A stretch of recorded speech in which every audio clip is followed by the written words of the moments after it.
Bismillahirrahmanirrahim.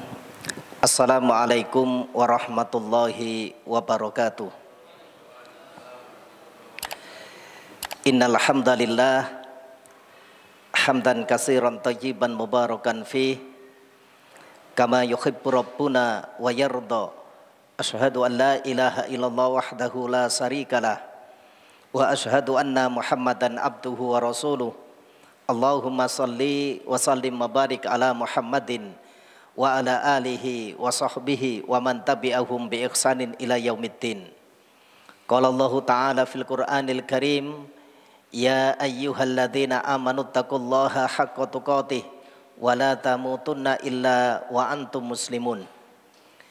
Ya ayyuhan nasu taqu rabbakumul ladzi khalaqakum min nafsin wahidah wa khalaqa minha zawjaha wa bassa minhuma rijalan katsiran wa nisaa'a wattaqullaha alladzi tasaaluna bihi wal arham innallaha kana 'alaikum raqiba. Ya ayyuhalladzina amanu taqullaha wa qulu qawlan sadida yuslih lakum a'malakum wa yaghfir lakum dhunubakum wa may yuti'illaha wa rasulahu faqad faza fawzan 'azima. Wa qala Rasulullah sallallahu alaihi wa ala alihi wasallam, fa inna asdaqal hadits kitabullah wa khairul hadi hadi Muhammadin sallallahu alaihi wasallam wa syarrul umuri muhdatsatuha wa kullu muhdatsatin bid'ah wa kullu bid'atin dhalalah wa kullu dhalalatin finnar. Ikhwani fid din, a'azakumullah, ikhwan wa akhwat yang dirahmati Allah Subhanahu wa taala.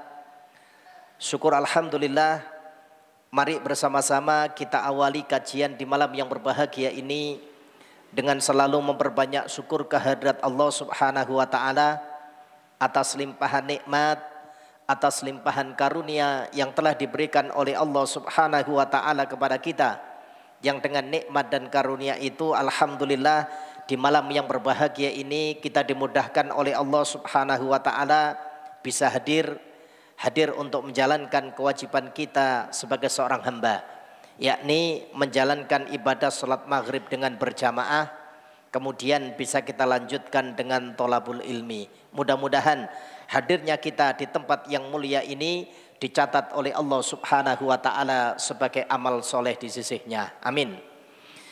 Salawat ma'asalam mari pula kita haturkan kepada Nabiullah Muhammad Rasulullah sallallahu alaihi wasallam, kepada keluarga beliau, sahabat-sahabat beliau dan umat beliau ila yaumil qiyamah. Ikhwani fiddin, a'azakumullah, Bapak Ibu hadirin jamaah yang dirahmati Allah Subhanahu wa taala. Malam hari ini kita akan lanjutkan pembahasan kita di dalam kitab Mausu'a al-Manahi Asy-Syar'iyyah fi Shahih Sunnah An-Nabawiyah, yaitu kitab yang membahas tentang ensiklopedi larangan berdasarkan dalil yang bersumber dari Al-Quran wa Sunnah. Kitab ini ditulis oleh Syekh Abu Usamah Salim bin Id Al-Hilali rahimahullah ta'ala. Malam hari ini kita masih pada bab masalah ilmu, terkait dengan larangan-larangan berkaitan dengan kitabul ilmi, yaitu babun nahyi, bab tentang larangan anil miroi wal jidal, untuk berdebat. Jadi miroi itu perdebatan yang menyebabkan urat leher itu keluar, perdebatan yang mengarah kepada pertengkaran atau perselisihan. Jadi termasuk larangan berkaitan dengan masalah ilmu, yaitu larangan berdebat yang mengarah kepada perselisihan, jidal, debat kusir, wal khusumati, kemudian bertengkar. Jadi percakapan atau diskusi yang menyebabkan pertengkaran bikhasati fil Quran, terutama berkaitan dengan masalah Al-Quran. Artinya apa? Ikhwani fiddin azakumullah, di dalam bab ini nanti akan dibahas berdasarkan dalil-dalil yang bersumber dari Al-Quran was Sunnah, syariat Allah Subhanahu wa Ta'ala yang ada di dalam Al-Quran dan apa yang disampaikan oleh Rasulullah Sallallahu Alaihi Wasallam di dalam hadis yang sahih, bukan untuk diperdebatkan, bukan untuk dipertengkarkan, tapi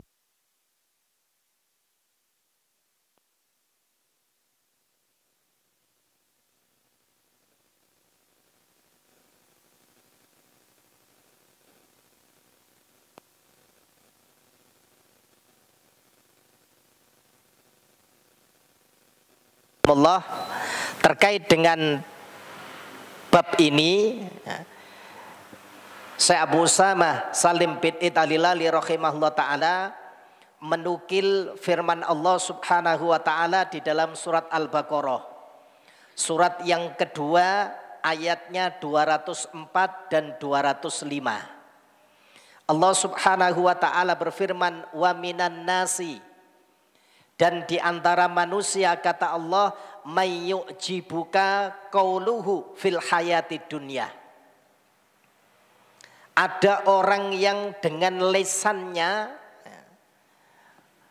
dengan pembicaraannya terhadap kehidupan dunia menyebabkan kamu kagum wahai Muhammad. Jadi Allah sebutkan di antara manusia itu ada yang dengan pembicaraannya, dengan lesannya terhadap kehidupan dunia menyebabkan orang lain kagum. Karena ayat ini diturunkan kepada Rasulullah, Rasul kagum dengan ucapan itu. Wa yushitullaha ala ma fi qalbihi, dan bahkan mereka menjadikan Allah Subhanahu wa ta'ala sebagai saksi terhadap apa yang dia ucapkan, terhadap apa yang ada di dalam hatinya. Wa huwa alatul khisam, padahal kata Allah Subhanahu wa ta'ala, dia adalah penentang yang amat keras. Wa idza tawalla sa'afil ardi liyufsida fiha wa yuhlikal harsa wan naslah. Dan apabila mereka itu berpaling darimu Muhammad, tidak berhadapan-hadapan dengan Rasulullah, maka mereka itu akan membuat kerusakan di atas muka bumi. Dengan lesannya, dengan ucapannya justru menimbulkan kerusakan. Wa yulikal harsa wa nasla, juga dapat merusak tanaman-tanaman dan ternak. Wallahu la yuhibbul fasad, dan Allah Subhanahu wa ta'ala tidak menyukai orang-orang yang berbuat kerusakan. Ikhwan fillah azakumullah, para mufassir menjelaskan ayat ini diturunkan oleh Allah Subhanahu wa ta'ala terkait dengan orang-orang munafik, di mana dengan lesan mereka, dari lesan itu bisa menyebabkan orang lain terfitnah. Dengan lesan itu bisa menyebabkan kerusakan. Padahal sesungguhnya apa yang ada di dalam hatinya itu tidak seperti yang dia ucapkan. Itulah kenapa Allah Subhanahu wa ta'ala sebutkan di sini pembicaraannya tentang kehidupan dunia mengagumkan kamu wahai Muhammad. Bahkan untuk menguatkan apa yang dia ucapkan, dia bersaksi atas nama Allah Subhanahu wa ta'ala. Di akhir ayat itu Allah sebutkan wa huwa alatul khisam, padahal dia adalah penentang yang amat nyata. Karena itu kalau kita cek ikhwan fillah azakumullah, Imam Ibnu Katsir menukil perkataan beberapa ahlul ilmi. Di antaranya beliau menukil perkataan As-Sudi, nazalat fil Ahnas bin Syarik As-Saqafi.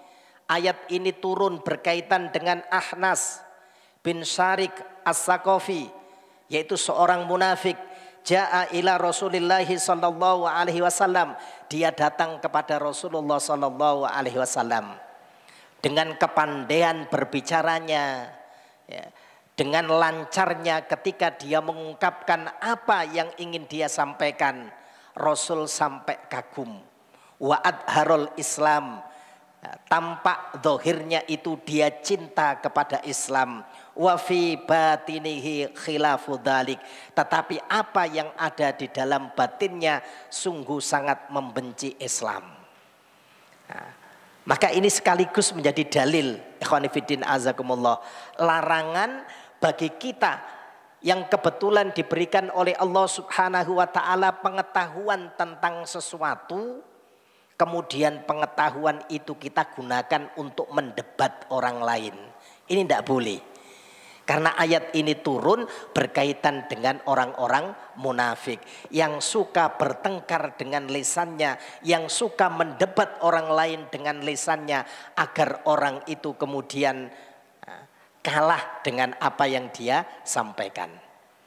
Bahkan disebutkan oleh sahabat Abdullah bin Abbas, perkataan ini dinukil oleh Imam Ibnu Katsir, annaha nazalat fi nafarin minal munafik takallamu fi Khubayb wa ashabihi. Ayat ini turun, kata sahabat Abdullah bin Abbas, berkenaan dengan segolongan orang-orang munafik. Bagaimana segolongan orang-orang munafik? Mereka itu membicarakan perihal seorang sahabat yang mulia yang dikenal dengan nama Khubayb bin Adi al-Ansori. Khubayb bin Adi ini sahabat terkemuka dari kalangan Ansor. Tapi Masya Allah keteguhan imannya luar biasa. Beliau ini sebagai seorang telik sandinya Rasulullah Sallallahu Alaihi Wasallam. Karena tipu daya yang dilakukan oleh orang-orang kafir Quraisy, akhirnya Khubayb bin Adi al-Ansori tertangkap. Nah, tertangkapnya Khubayb bin Adi al-Ansori itu dicela oleh orang-orang munafik. Mengapa kalian melakukan yang demikian? Padahal apa yang dilakukan oleh sahabat Khubayb bin Adi ini semata-mata ingin mencari ridho Allah Subhanahu wa taala. Nanti kalau dibaca surat Al-Baqarah 204 tadi sampai di 207, Allah membela apa yang dilakukan oleh sahabat Khubayb bin Adi al-Ansori. Sampai Allah menyebutkan wa minan nasi mayyasri nafsahu ibtigha amardhatillah. Di antara manusia itu ada orang-orang yang mengorbankan dirinya, ada yang orang-orang yang menjual dirinya untuk mencari keridhaan Allah Subhanahu wa taala. Yang dimaksud adalah sahabat Khubayb dan beberapa kawannya yang menjadi telik sandinya Rasulullah Sallallahu Alaihi Wasallam. Kenapa sampai begitu luar biasa sahabat Khubayb ini? Masya Allah jamaah sekalian, ketika tertangkap sahabat Khubayb bin Adi ini kemudian dihukum mati, dihukum pancung. Sebagaimana persaksian seorang tokoh kafir Quraisy di waktu itu, Sa'id bin Amir, yang dengan peristiwanya Khubayb bin Adi kemudian dia masuk menjadi seorang muslim. Dia menyaksikan tubuhnya Khubayb bin Adi itu dipotong-potong oleh orang-orang kafir. Bahkan potongan tubuhnya itu digantungkan di pohon-pohon kurma. Ketika sahabat Khubayb ditanya, bagaimana kalau keadaanmu yang di tiang gantungan ini diganti dengan Muhammad? Maka beliau menjawab, demi Allah, bapak dan ibuku yang menjadi tebusan, aku tidak akan ridho meskipun duri itu menancap kakinya Rasulullah Sallallahu Alaihi Wasallam. Artinya beliau memilih untuk berada di tiang gantungan daripada harus murtad dari agama Allah Subhanahu wa taala. Ketetapan iman yang seperti ini dicela oleh orang-orang munafik.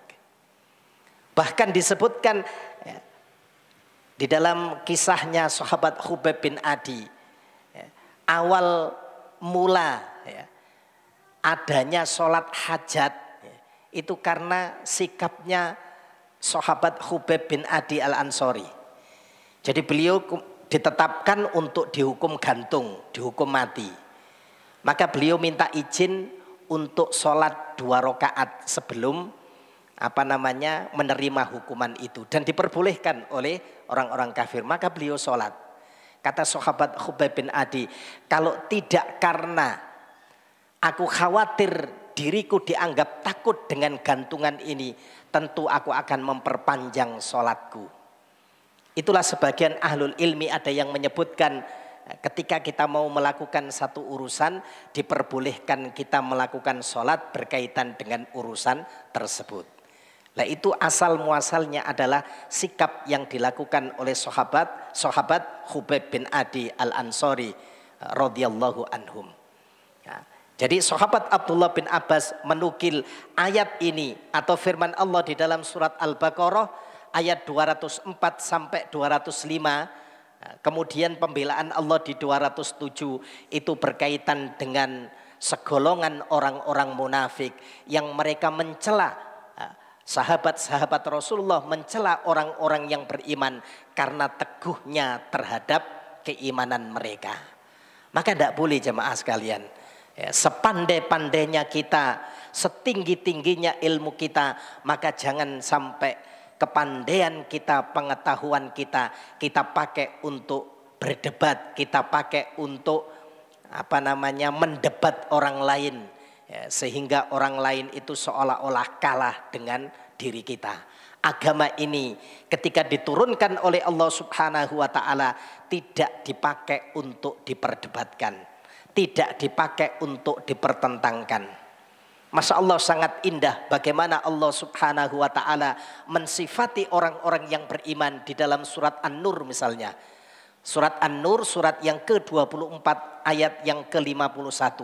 Innama kana qaulal mu'minin idza du'u ilallahi wa rasuli liyahkuma bainakum ayyaqulu sami'na wa ata'na.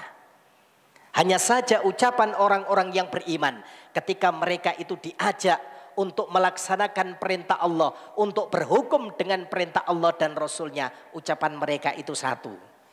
Ya, jadi tidak mendebat, tidak bertengkar dulu, tapi ucapan mereka ayyaqulu sami'na wa ata'na. Kami mendengar ya Allah dan kami taat. Artinya dijalankan perintah Allah Subhanahu wa ta'ala. Nah, kalau sekarang kan enggak jemaah sekalian. Belum tentu kita ngerti faedah di balik perintah Allah Subhanahu wa ta'ala, debatnya sudah duluan. Apalagi didukung dengan pengetahuan yang campur dari berbagai macam pengetahuan yang diambil. Akhirnya agama ini tidak dijalankan, justru yang terjadi hanyalah perdebatan saja. Itu banyak terjadi di zaman kita sekarang.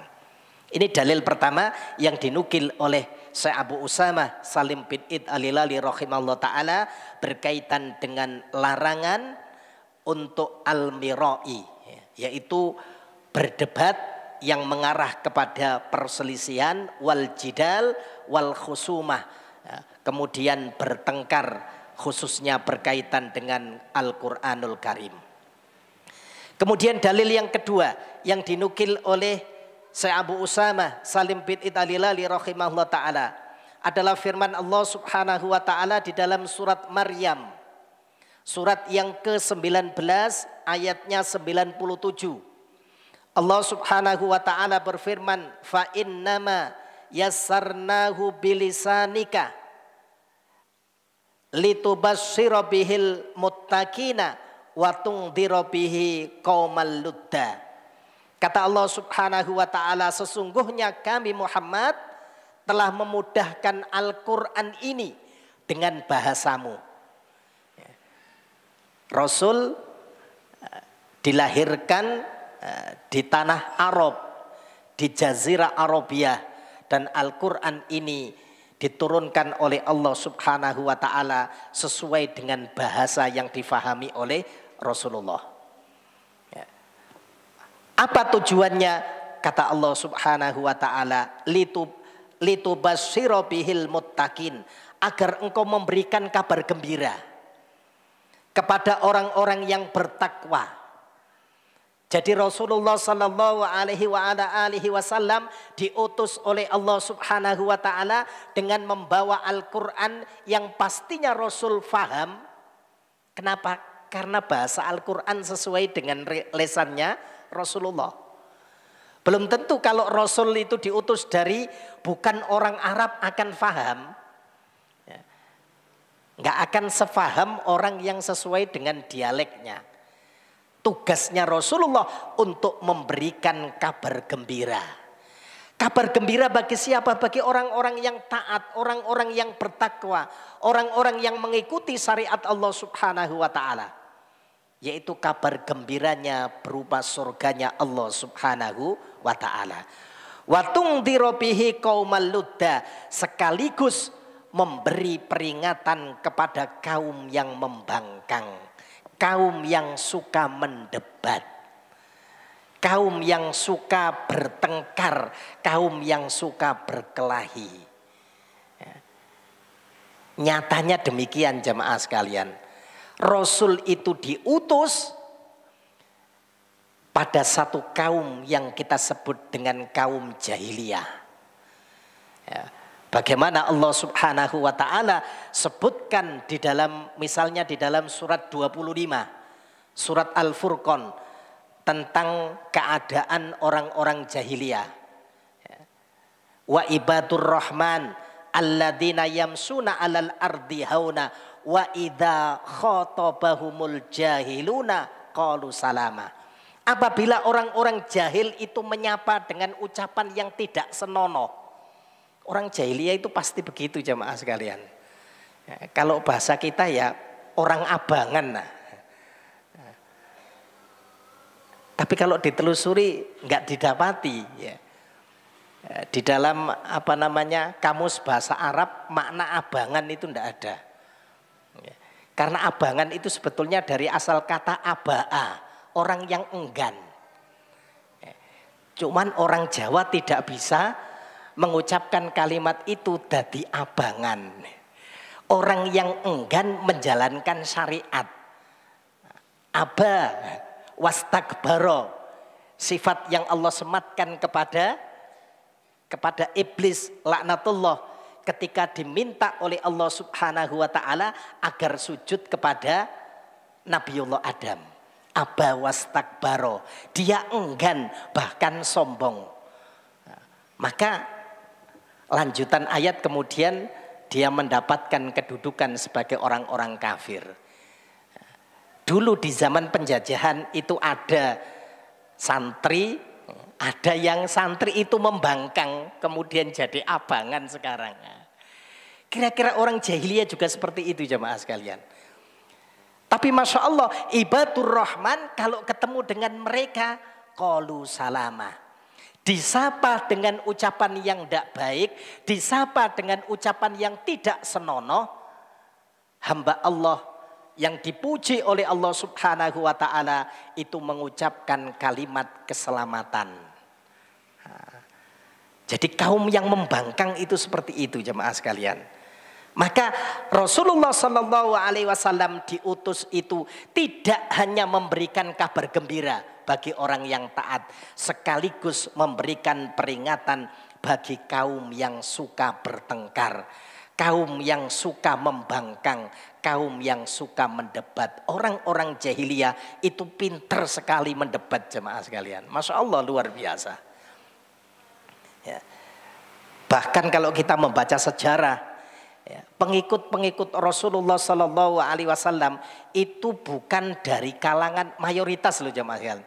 Mayoritas bukan dari kalangan orang-orang terpelajar, orang-orang kaya. Justru paling banyak itu dari kalangan budak. Artinya di sini sudah ada perbedaan yang sangat jauh. Ya. Bagaimana tipologi, bagaimana keadaan orang-orang yang tidak mau taat kepada Rasulullah Sallallahu Alaihi Wasallam. Mereka dikenal sebagai orang yang ahli berdebat, dikenal sebagai orang yang ahli bertengkar. Maka beliau diturunkan oleh Allah Subhanahu wa taala dengan misi itu. Para mufassir menjelaskan ya, sebagaimana yang dinukil oleh Al-Imam Ibnu Katsir, makna wa tungdhiru bihi qaumal ludda. Beliau mengatakan wajan anil haqqi ma'ilina ilal batil, yaitu kaum yang menyimpang dari jalan yang hak, kemudian cenderung di atas kebatilan. Jadi ya kaum yang membangkang itu cenderung mereka itu berada di atas atau menyimpang dari jalan yang hak. Sukanya itu membantah, sukanya itu mendebat. Rasul datang dengan membawa risalah Allah Subhanahu wa taala, bukti yang nyata di debat. Itu terjadi pada semua utusan Allah Subhanahu wa taala. Bagaimana ketika Musa datang kepada Fir'aun. Fir'aun lengkap dengan tukang sihirnya. Kemudian melemparkan tali temali, yang tali temali itu dilihat oleh Nabiullah Musa alaihissalam seolah-olah menjadi ular. Ini seorang nabi loh jamaah sekalian, yang ketika melihat sihir juga terperdaya dengan sihir tersebut. Apalagi kita.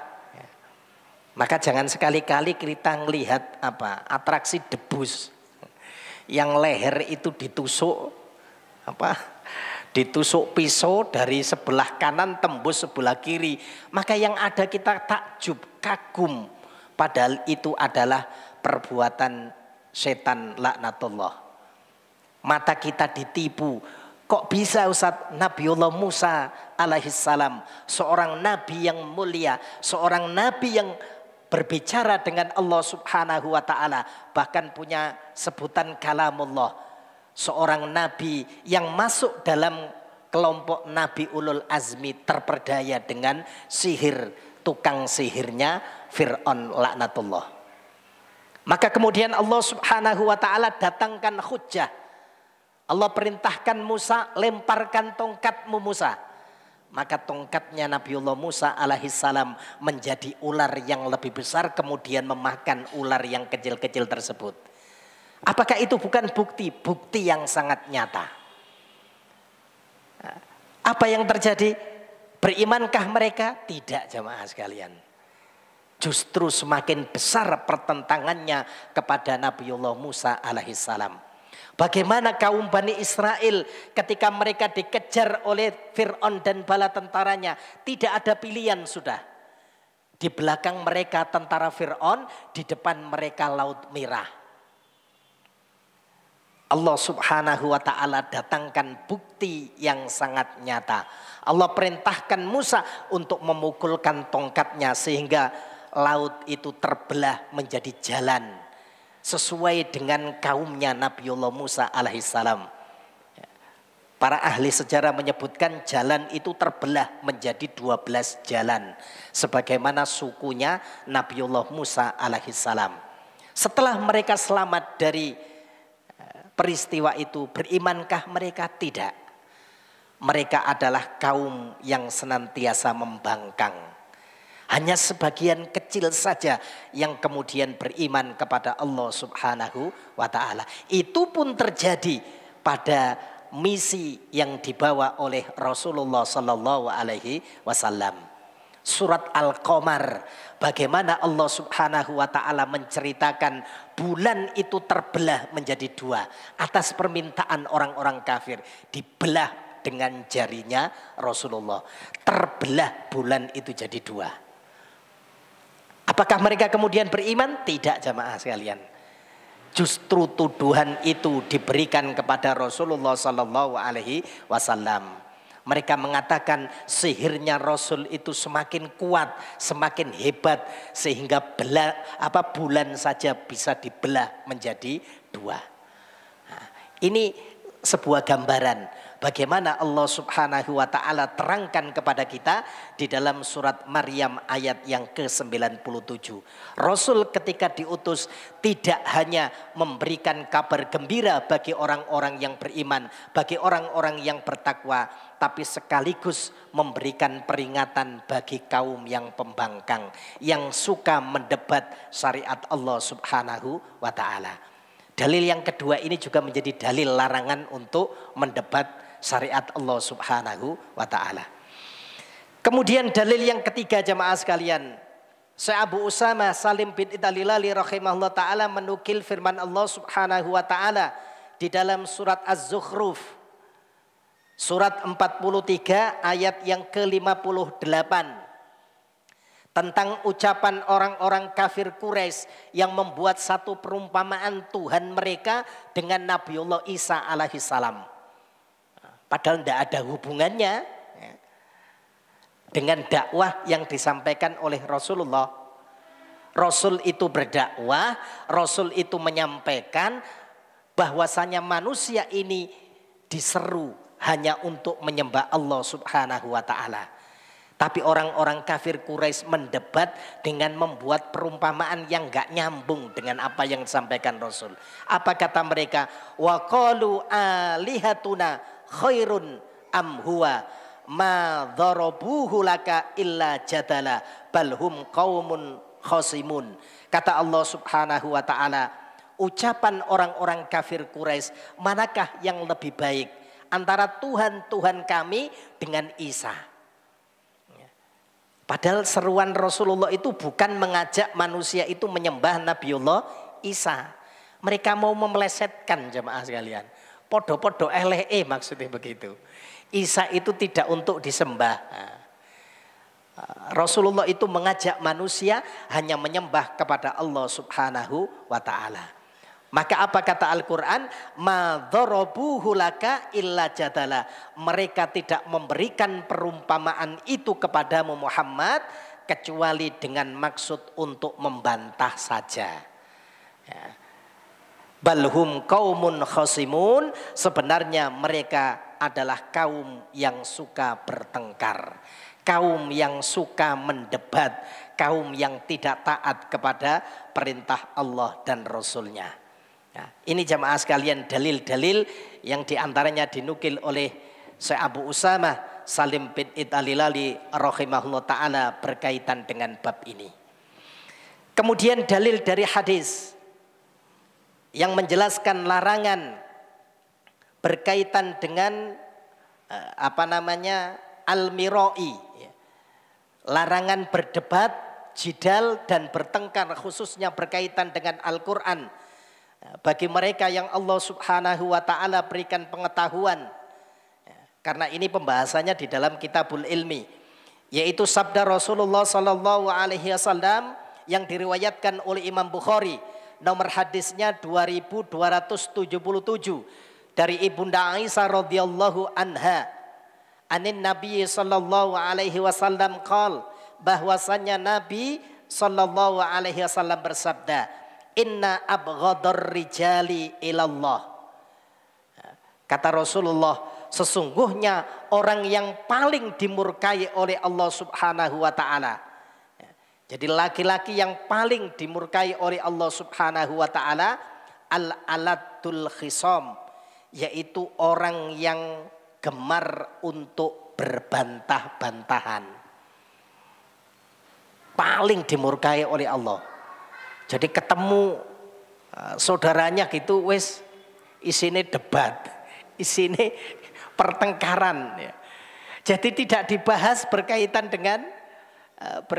dengan bagaimana kita menjalankan syariat Allah ini dengan baik. Khonfidin azakumullah. Ini termasuk penting menjadi catatan. Kadang-kadang, mohon maaf, kadang-kadang kita hadir di majelis ilmu, subhat seperti itu sulit untuk bisa kita hindarkan.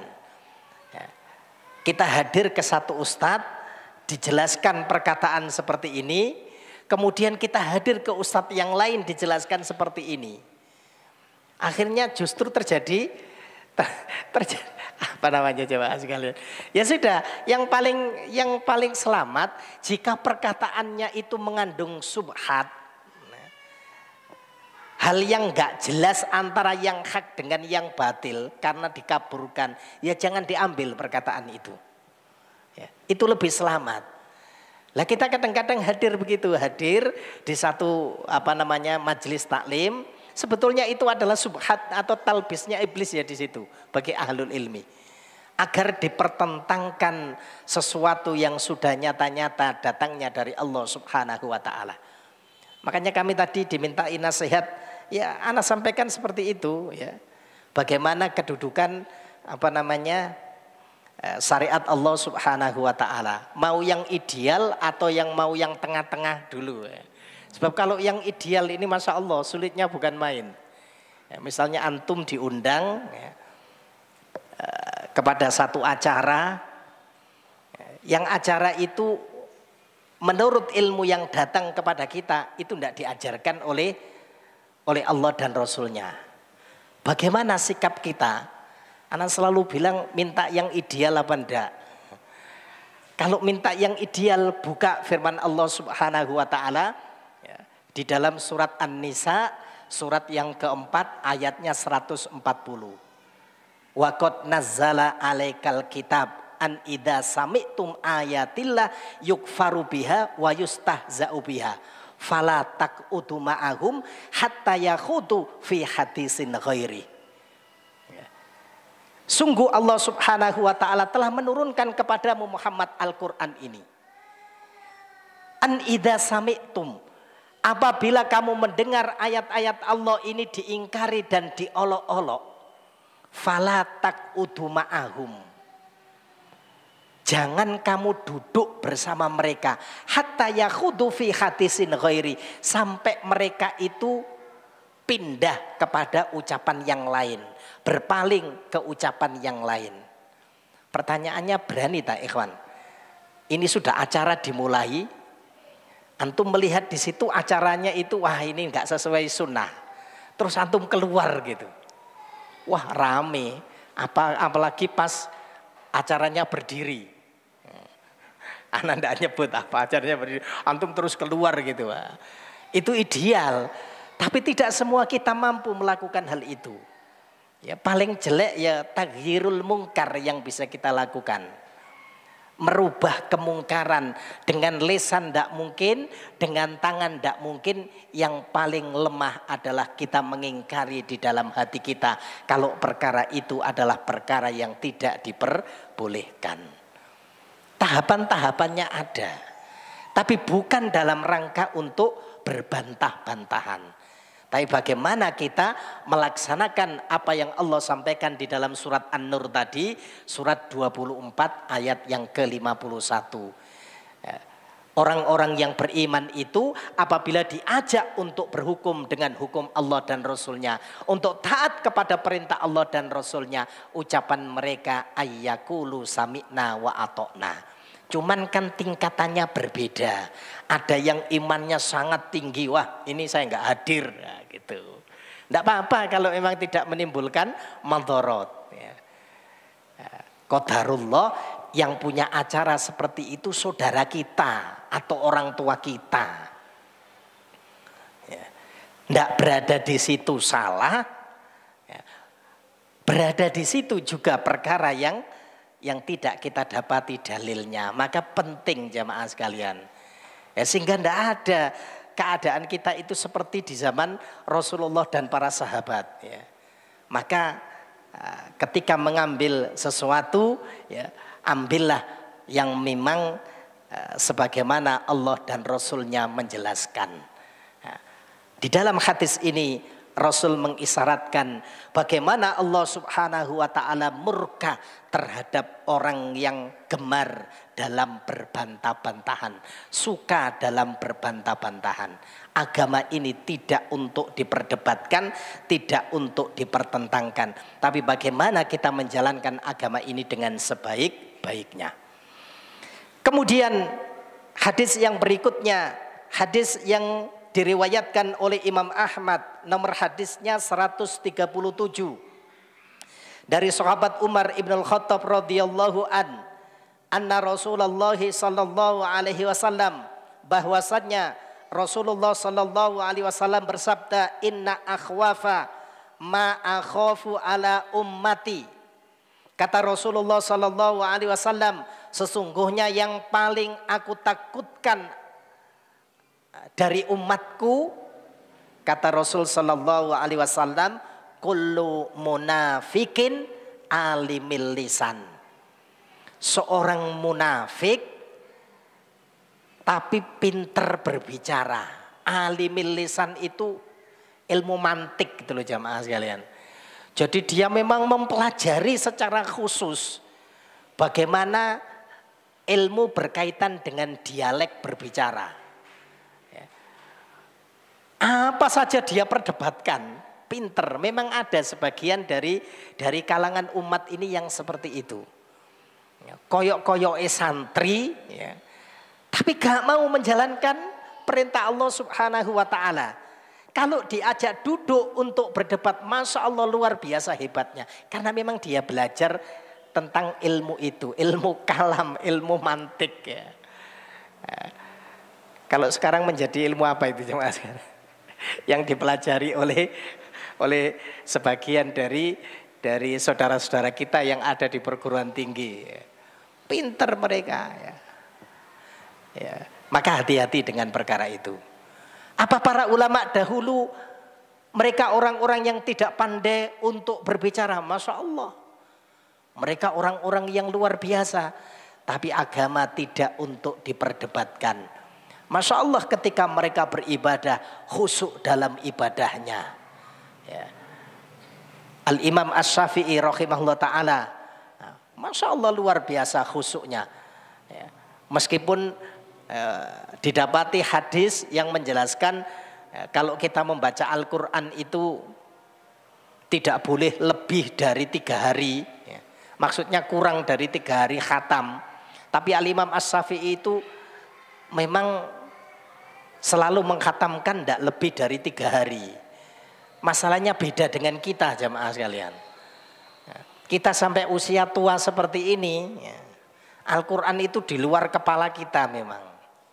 Ya, di luar kepala itu tidak ada yang nyantol. Ya. Kalau Al-Imam Asy-Syafi'i nyantol semua jemaah sekalian.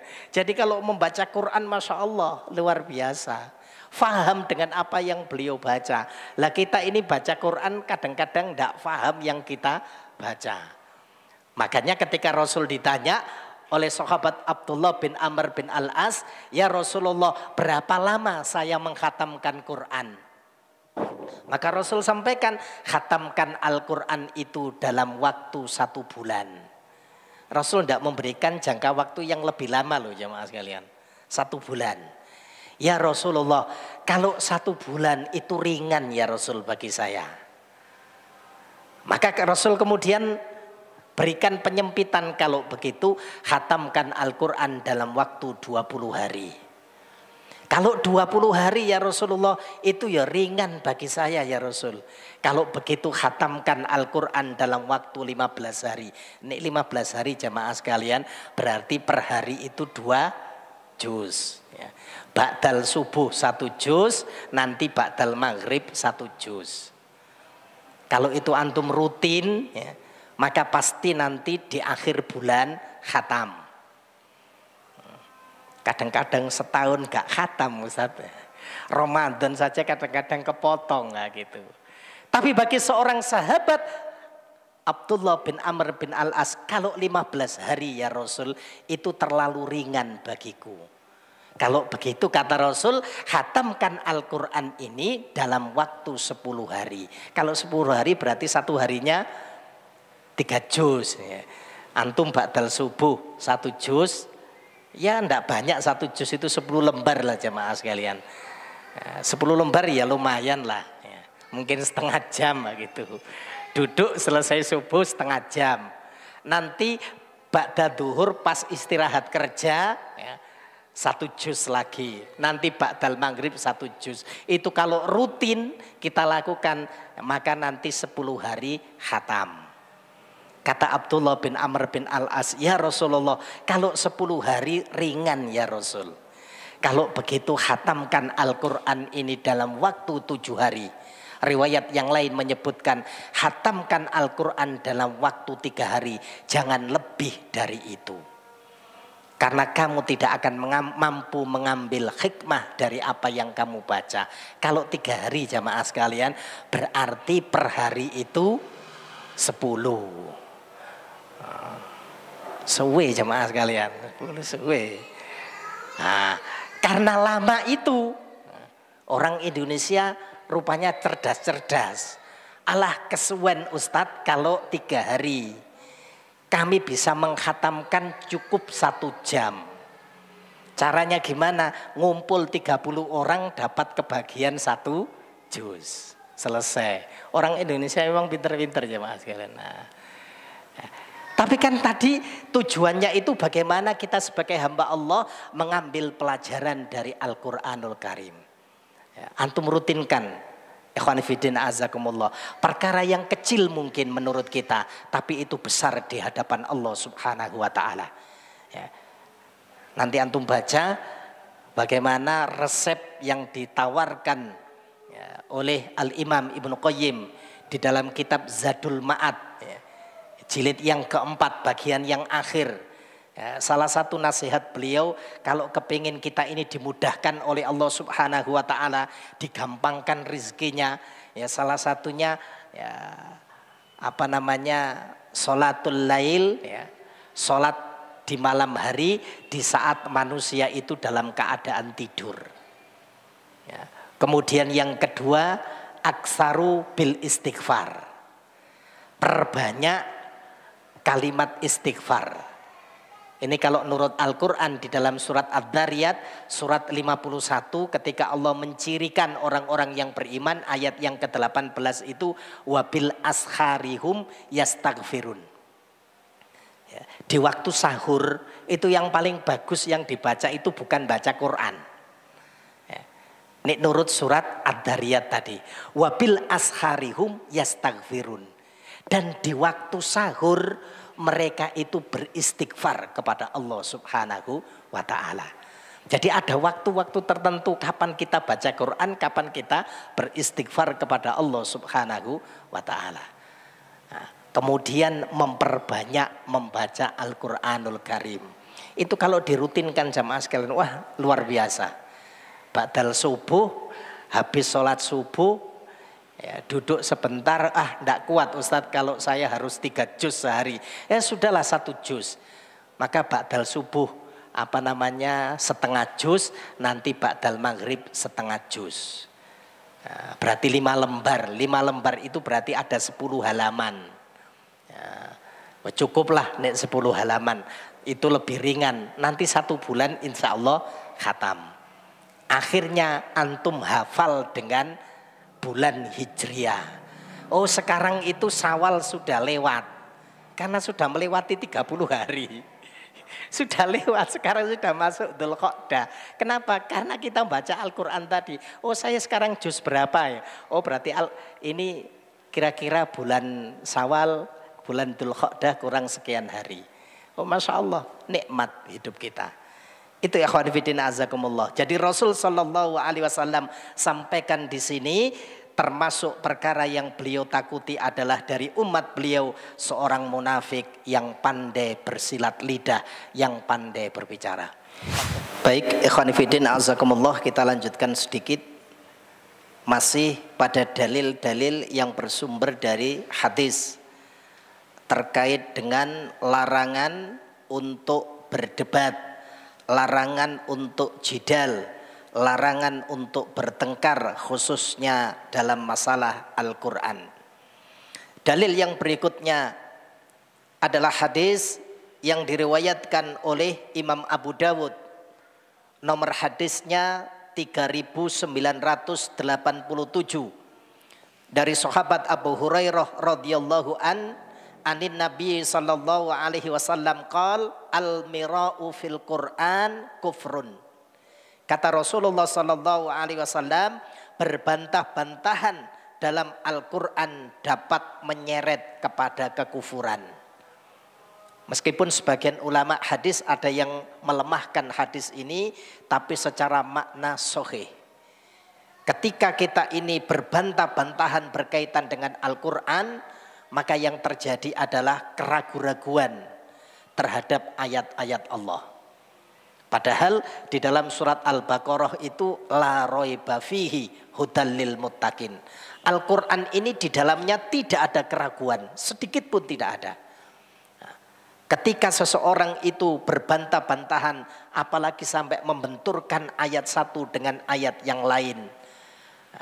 Awalnya mungkin jamaah sekalian hanya pada tataran diskusi. Awalnya hanya pada tataran saling saling belajar untuk memahami. Tapi kalau itu terus dilakukan, maka yang terjadi nanti keraguan-raguan. Kalau sudah keraguan-raguan, talbisnya iblis itu masuk pada diri kita. Ending dari hal itu, orang itu enggan untuk menjalankan syariat Allah Subhanahu wa ta'ala. Makanya dalam hal tertentu manusia tidak diberikan pengetahuan oleh Allah Subhanahu wa ta'ala. Misalnya ketika manusia ini bertanya tentang ruh, yas'alunaka 'anir ruh. Maka Allah sampaikan ruh itu adalah urusan Allah Subhanahu wa ta'ala. La ya'lamuha illa qalila. Kalian tidak diberikan pengetahuan oleh Allah Subhanahu wa ta'ala berkaitan dengan ruh itu kecuali amat sangat sedikit. Maka jangan berdebat jamaah sekalian berkaitan dengan ruh. Bagaimana ruh itu kalau keluar dari tubuh seseorang misalnya? Apakah ketika orang itu dalam keadaan koma, ruhnya itu bisa lepas? Kita bukan wilayahnya memperdebatkan masalah itu. Nanti kalau kita perdebatkan justru terjadi kebingungan. Kalau sudah bingung, ragu-ragu. Ketika ragu-ragu itu terjadi, maka proses berikutnya adalah bentuk pembangkangan, enggan menjalankan syariat Allah Subhanahu wa ta'ala. Karena itu Rasulullah SAW memberikan satu konsep yang sangat baik. Setan laknatullah ketika membisikkan pada diri kita berkaitan dengan zatnya Allah Subhanahu wa ta'ala, maka kita akan ditanya, siapa yang menciptakan langit dan bumi? Kita jawab Allah. Siapa yang menciptakan manusia? Allah. Terus kita jawab Allah. Sampai nanti muncul pertanyaan, siapa yang menciptakan Allah Subhanahu wa ta'ala? Maka Rasul sampaikan, berlindunglah kepada Allah Subhanahu wa ta'ala ketika sudah muncul pertanyaan seperti itu. Karena itu adalah talbisnya iblis. Hati-hati jemaah sekalian. Boleh kita berdakwah, boleh kita menyampaikan yang hak, bahkan mungkin jika diperlukan datangkan dalil. Tapi manakala sudah mengarah kepada perselisihan, sebaiknya perkara itu kita tinggalkan. Kemudian dalil yang lain, hadis yang diriwayatkan oleh Imam Muslim, nomor hadisnya 4818. Bersumber dari sahabat Abdullah bin Rabbah al-Ansari. Ketika menulis surat kepada Abdullah bin Amr, maka Abdullah bin Amr menceritakan bagaimana ketika beliau bertemu dengan Rasulullah Sallallahu Alaihi Wasallam. Jadi Abdullah bin Amr ini mendapati bersama dengan Rasulullah, didapati ada dua orang sahabat yang berselisih tentang ayat Allah Subhanahu Wa Taala. Artinya mereka berdebat, mereka bertengkar tentang ayat Allah Subhanahu Wa Taala. Melihat hal itu, kata Abdullah bin Amr bin Al-As, Rasulullah SAW marah dengan perilaku dua sahabat tersebut. Beliau sampai mengatakan, innama halaka man kana qablakum biikhtilafihim fil kitab. Sesungguhnya kata Rasul, umat-umat sebelum kalian dahulu, mereka itu celaka, mereka itu binasa disebabkan mereka berselisih tentang kitab Allah Subhanahu wa ta'ala. Maksudnya golek beneri dewe nggak boleh jamaah sekalian. Maka sikap kita kalau hadir ke majelis ilmu, cek ya. Oh ini informasinya, karena memang setiap orang ya, sangat mungkin untuk tergelincir pada satu kesalahan, sangat mungkin. Tapi hal itu jangan kemudian menjadi diperdebatkan.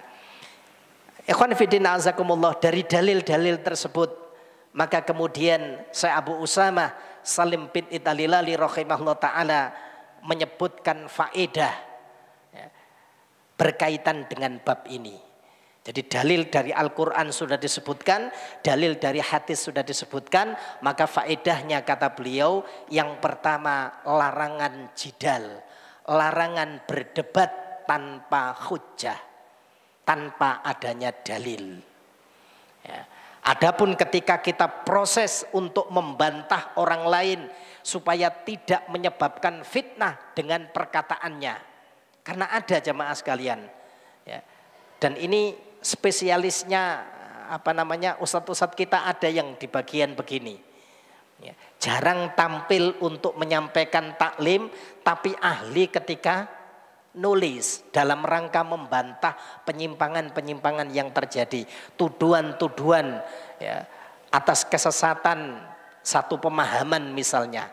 Nah, itu penting karena memang Allah Subhanahu wa taala perintahkan kita di dalam surat An-Nahl surat yang ke-16 ayat 125, ud'u ila sabili rabbik, seru kepada jalan Tuhanmu, bil hikmah, dengan hikmah, wa mau'idhatil hasanah, dengan mau'idhah, nasihat-nasihat yang baik, wajadilhum billati hiya ahsan. Jika diperlukan untuk berdebat, jidal, maka berdebatlah dengan cara yang lebih baik.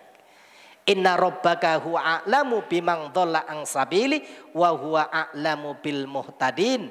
Sesungguhnya Allah Subhanahu wa taala yang paling tahu ya, siapa yang tersesat dari jalannya, dan Allah Subhanahu wa taala paling tahu siapa yang mendapatkan petunjuk.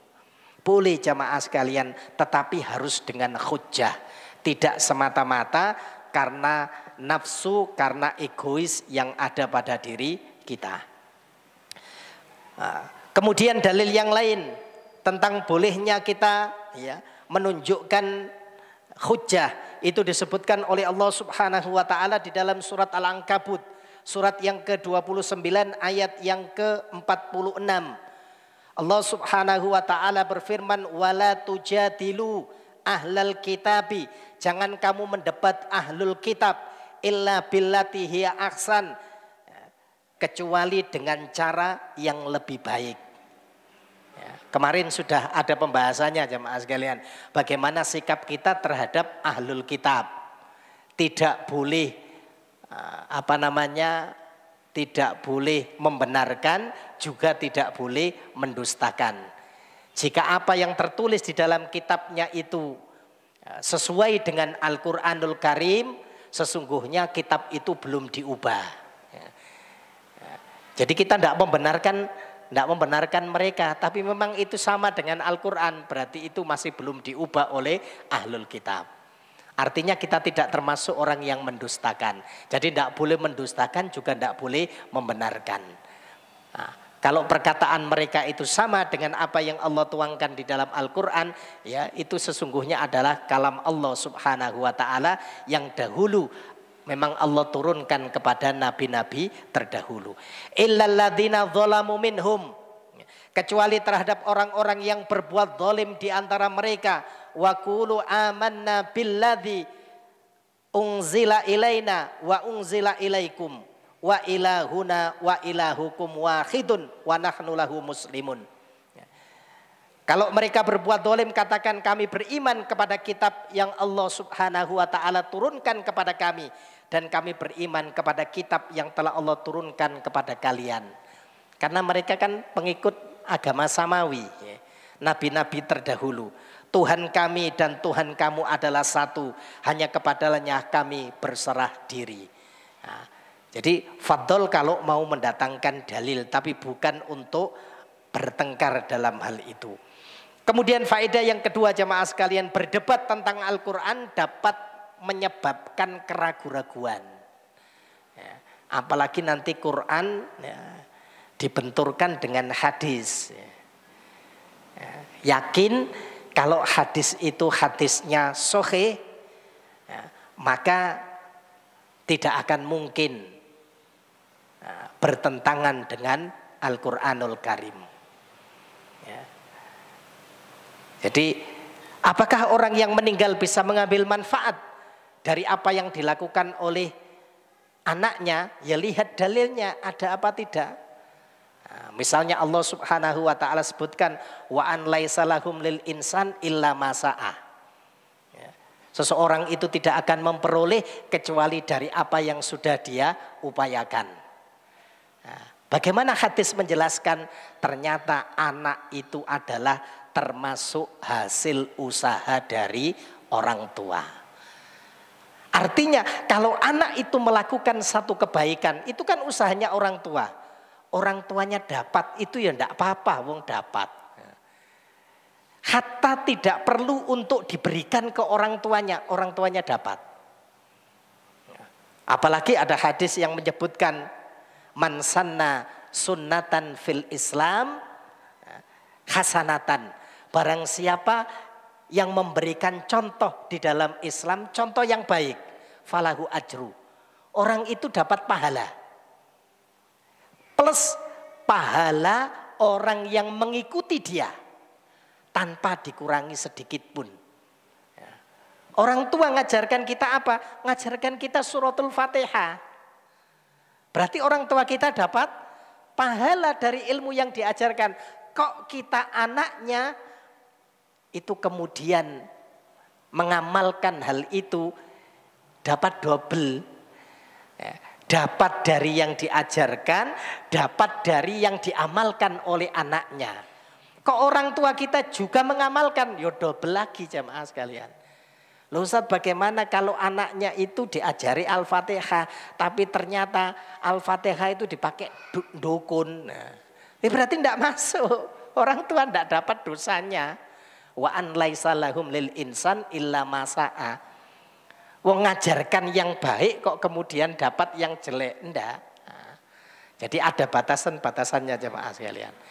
Nah, maka berdebat tentang Al-Qur'an itu bisa menyebabkan keraguan-raguan, apalagi berkaitan dengan ayat yang mutasyabih. Ayat yang membutuhkan penjelasan, baik penjelasan itu bersumber dari hadis yang sahih atau dari perkataan para ulama salafus soleh, terutama dari 3 generasi terbaik dari umat ini. Kemudian faedah yang berikutnya jamaah sekalian, kebinasaan umat terdahulu salah satu penyebabnya adalah mereka berselisih setelah kebenaran itu datang. Kalau ada orang yang berselisih tapi kebenaran itu belum datang, dosa jamaah sekalian. Tapi wajar itu, soalnya gurung ngeru. Yang aneh, banyaknya orang berselisih itu ketika kebenaran itu sudah datang. Maka talbisnya iblis itu masuk pada orang tersebut. Apakah ketika sebuah rumah tangga yang bercerai itu tidak tahu kalau bercerai itu sesuatu yang perkara besar di dalam syariat ini? Mereka tahu. Tapi nyatanya gampang sekali kadang-kadang seorang suami mengucapkan kalimat talak. Hati-hati jemaah sekalian. Soalnya di tahun-tahun 2020 ke atas ini rupanya marak yang seperti itu. Hati-hati dengan hal tersebut karena ketika tentara-tentaranya iblis itu disebar untuk menjerumuskan manusia dari jalan Allah Subhanahu wa taala, mereka pada laporan kepada Raja Iblis. Kayak film Raja Iblis. Laporan, saya sudah berhasil menjerumuskan si fulan. Apa hasilnya? Dia mencuri. Itu perkara remeh. Saya sudah berhasil menjerumuskan si fulan. Apa dosa yang dilakukan si fulan? Minum khamr. Itu remeh. Kemudian ada yang mengatakan, saya sudah berhasil menjerumuskan manusia. Apa hasilnya? Saya mampu memisahkan seorang suami dan istri. Dia diberikan mahkota oleh Raja Iblis. Loh, Masya Allah jemaah sekalian. Ya. Karena itu akan menggoncangkan arasnya Allah Subhanahu wa ta'ala. Meskipun boleh, perkara itu boleh, tapi Allah Subhanahu wa ta'ala dan syariatnya ini tidak menganjurkan yang demikian. Itu pilihan yang paling akhir. Naudzubillah jemaah sekalian. Ya, karena ikhwan-ikhwan kita ini senang gonta-ganti rupanya. Mut'ah nggak boleh Ustaz, ya cerai saja lah, ini nggak boleh. Jangan sampai punya anggapan seperti itu. Ya, sering kali ketika ana diminta untuk memberikan khutbah nikah atau khutbah walimah, selalu ana nukil firman Allah Subhanahu wa taala di dalam surat An-Nisa ayat 21, bahwasanya pernikahan itu mitsaqon ghalidhah. Satu ikatan yang sangat kuat, satu janji yang sangat kuat. Siapa saksinya? Allah Subhanahu wa ta'ala. Mitsaqon ghalidhah itu jangan dibuat main-main. Ya. Mudah-mudahan kita dihindarkan oleh Allah Subhanahu wa taala dari perkara itu. Ikhwan fillah azakumullah, kiranya itu beberapa hal yang bisa kita sampaikan berkaitan dengan bab ini, masih pada kitabul ilmi, hal-hal yang diharamkan oleh Allah Subhanahu wa taala terkait dengan masalah ilmu. Insyaallah pada pertemuan berikutnya kita sampaikan kelanjutannya.